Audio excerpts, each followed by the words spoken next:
Alright, well I got my Optiplex in the mail finally. This came from Ohio to Indiana to Massachusetts, back to Indiana. Took them a ridiculously long time to get it, like less than 100 miles. It doesn't appear to be in too bad a shape. So this is supposed to be an Optiplex 330 with a Windows 7 COA. It is in a box, that's good.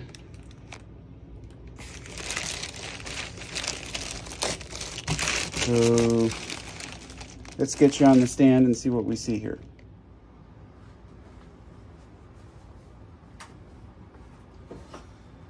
Alright.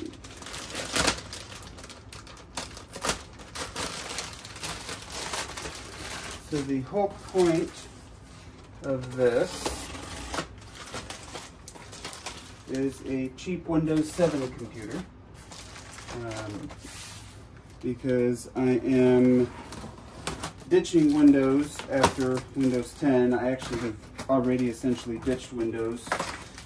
I bought a 2015 MacBook Pro last year and have mostly switched entirely off of Windows in my production environment.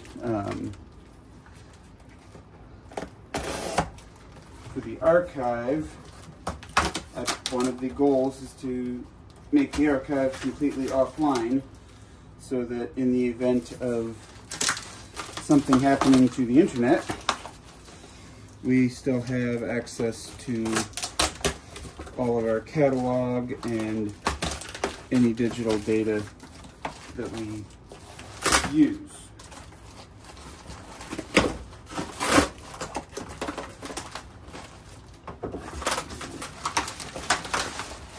So this is supposed to be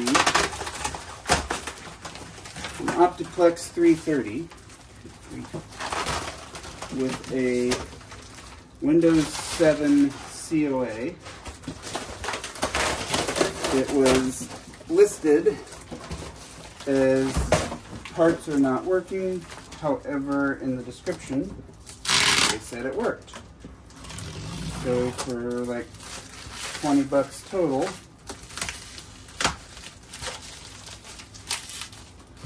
we're going to take a chance. And while this is very well packed, it's also extremely annoying to try to get into it. Good degree.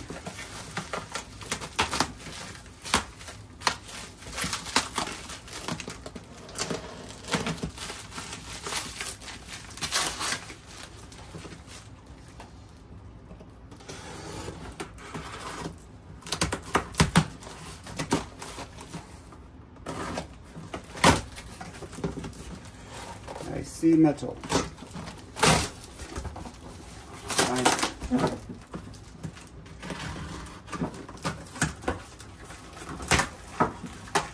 Won't be scratched. Don't know if it'll work, but it won't be scratched.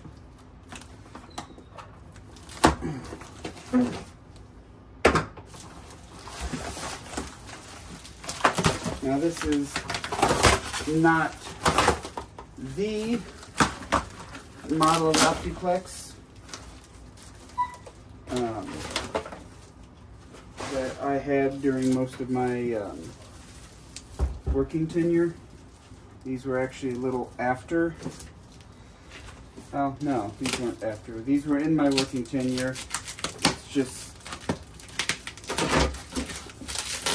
these were off of GameStop's upgrade cycle. So we had the Core 2 Duo Optiplexes up until I left, and these were starting to get into the time frame. I believe this is a 4th gen core.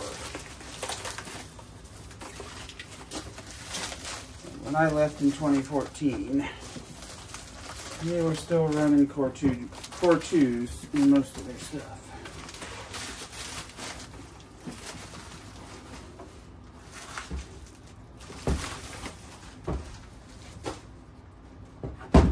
is a Windows 7 Pro COA that should be BIOS tied.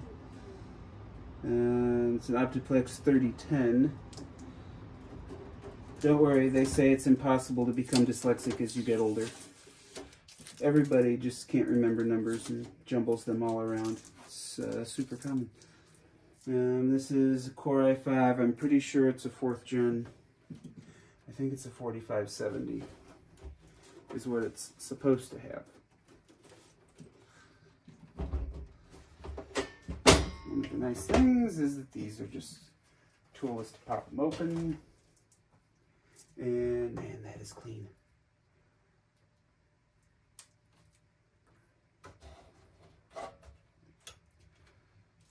Now, eventually I will repaste thermal paste and all that stuff, but since this was sold non-functional, I mainly right now want to just test it and see if it is functional. Alright, so we are about ready to just send it here. Like I said, I don't have a ton into this. We passed the visual inspection. It is extremely clean. So we're just gonna hit power and see if it'll post. Now this was sold parts only. Why do I not have power? So I can plug that one. This was sold as parts only, but the description said it worked. So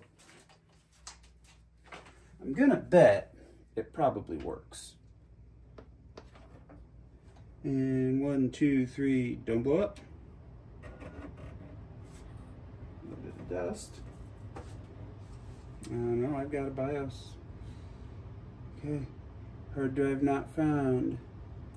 Let's run onboard diagnostics. No hard drive detected. Do you want to continue testing? Yes.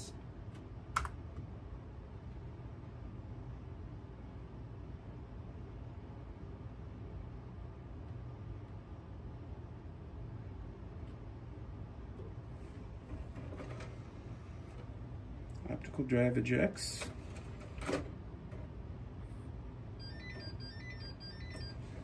Optical drive incorrect status. Yeah, we're going to continue testing just because, well, I ejected it and then it failed, but sure. Testing the fans.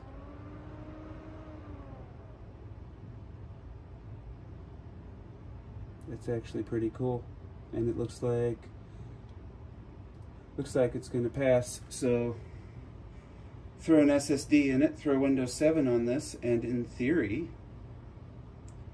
we might actually rock and roll pretty quickly here. Now, as I said, I'm pretty much off of Windows. The NAS is still running Windows 10. I've still got a couple months to figure out what I want to do with that. But as far as anything that sees the outside internet, no, I'm off of Windows, other than the NAS. I gave Linux a try for about 6 months, and it's not for me.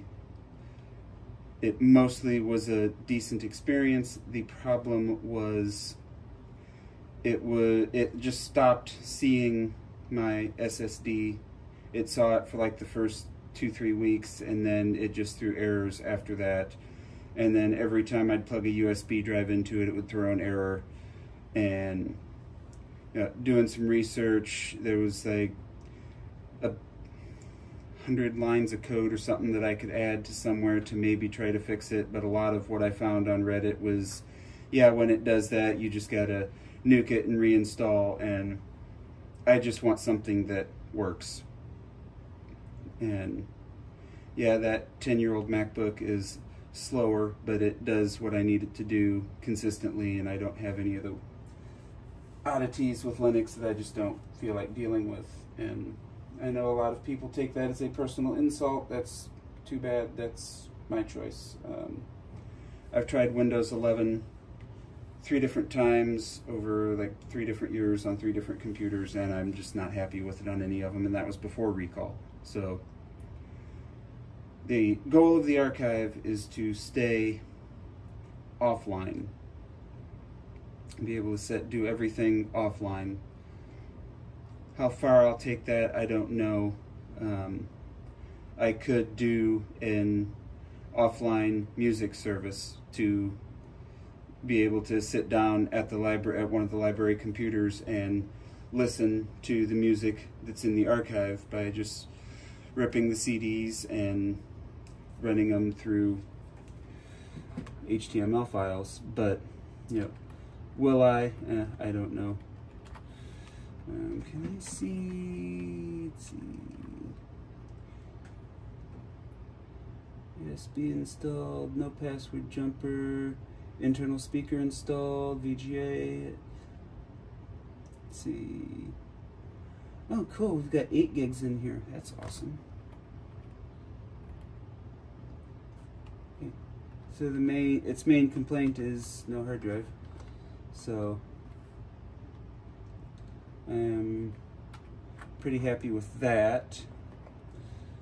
Can we get into setup? Okay, system information. What do we have? We have 8 gigs of RAM, 2 4-gig sticks of DDR3. It's a 3rd gen i5-3470. 4-core. You know what? I'll take that.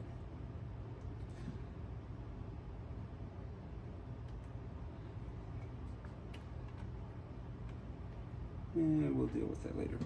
Alright, so I am good there. Image server. That's not gonna. License status. License disabled. Ah, you brat. Well, we'll try a copy of Windows 7 Pro and see if it will offline activate with that product key. But we're good. I just gotta slap my spare SSD in this, and we should be good to rock and roll. Alright, so I kind of feel like Clab Retro a little bit here. I have this thing that should work, and I know it should work, and yet it just doesn't do, even now. It's still not doing what I want it to do.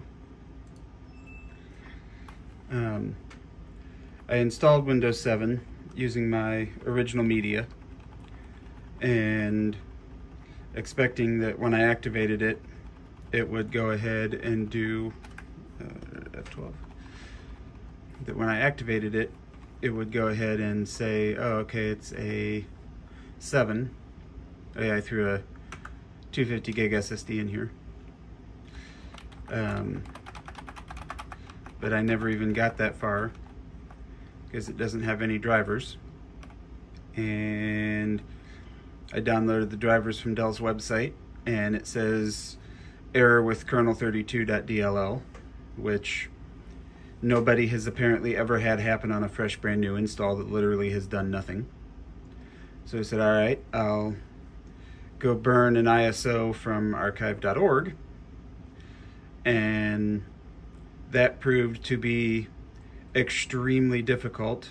My computer with a DVD and Blu-ray drive both said it had no burners available, and then randomly, after many lost hairs and shed tears, it decided, oh yeah, I do have 2 burners after all, the haha, just kidding. So this is a Windows 7 DVD that was burned.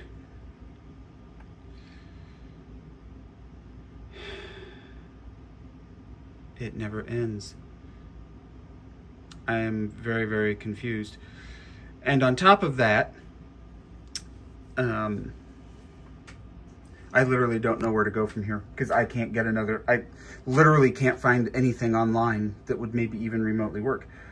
Okay. All right, try 3 here. I managed to get a USB drive with it.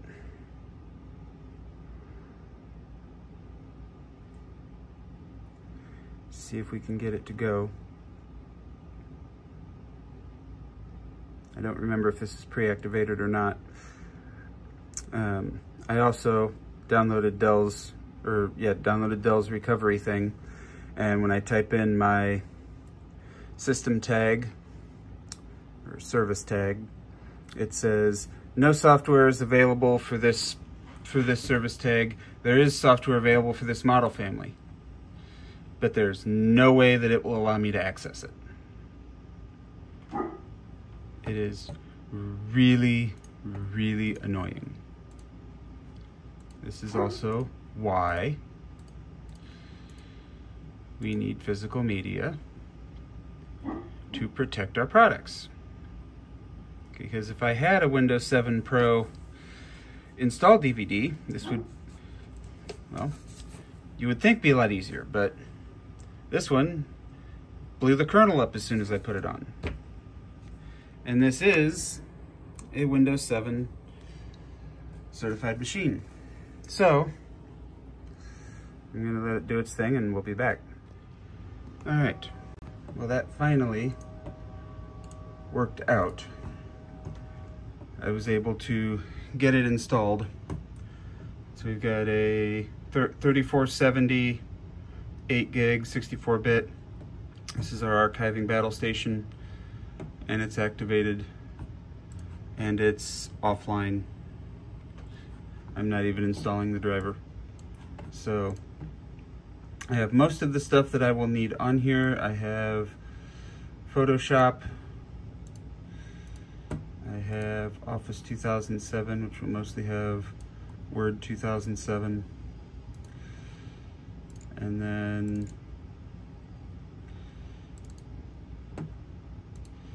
I have the library catalog, so I can start updating that.